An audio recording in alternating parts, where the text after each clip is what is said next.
এই লড়াই আমাদের চালিয়ে যেতে হবে। প্রত্যেকদিন রাস্তায় থাকবেন তো?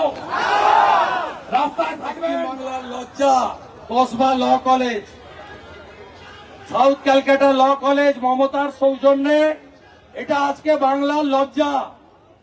আমরা বাঙালি হিসেবে পরিচয় দিতে আমাদের অন্য রাজ্যে গেলে মাথা হেট হয়ে যায়।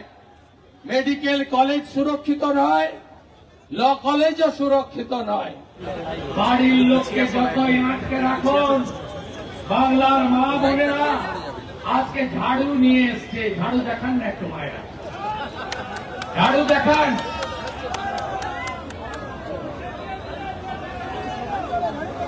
ঝাড়ু মেরে করো সাফ মমতার, মমতার ঝাড়ু মেরে করো সাফ, ঝাড়ু মেরে করো সাফ, ঝাড়ু মেরে করো সাফ।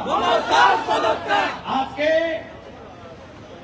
1000 ঝাড়ু নিয়ে আমাদের মা বোন দিদিরা আজকে যুব মোর্চার পিছনে হেঁটেছে।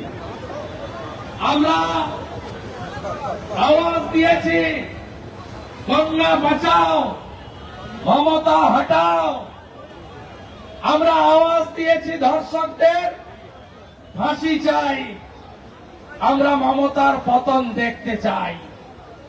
এ আন্দোলন ওটা রাস্তায় ভিজেছে না, এইটুকু ভিজলে কি আছে? এত বোনেরা কষ্ট করছে, অভয়ের কথা ভুলে গেলেন 1 বছর আগে? চোখ থেকে জল বেরোয়নি, রক্ত বেরিয়েছে। কি কষ্ট দিয়েছে ডাক্তার বোনটাকে। হাসখালি, কালিয়াগঞ্জ, কামদুনি, সন্দেশখালী, কাটোয়া, কাকদ্বীপ, কালিয়াগঞ্জ, মাটিগাড়া, ময়নাগুড়ি, রামপুরহাটের বকটুই, গোটা বাংলায় মমতা, মমতা তার বাহিনী ধর্ষকের ভূমিকায়। তাই এদেরকে তুলে ফেলতে হবে। এ তো সবে শুরু, অভিযান থামবে না। বিজেপি রাজপথে আছে, বৃষ্টি তো দূরের কথা, গুলি খেতেও প্রস্তুত আছেন, হ্যাঁ কিনা বলো? No vote, no vote, no vote.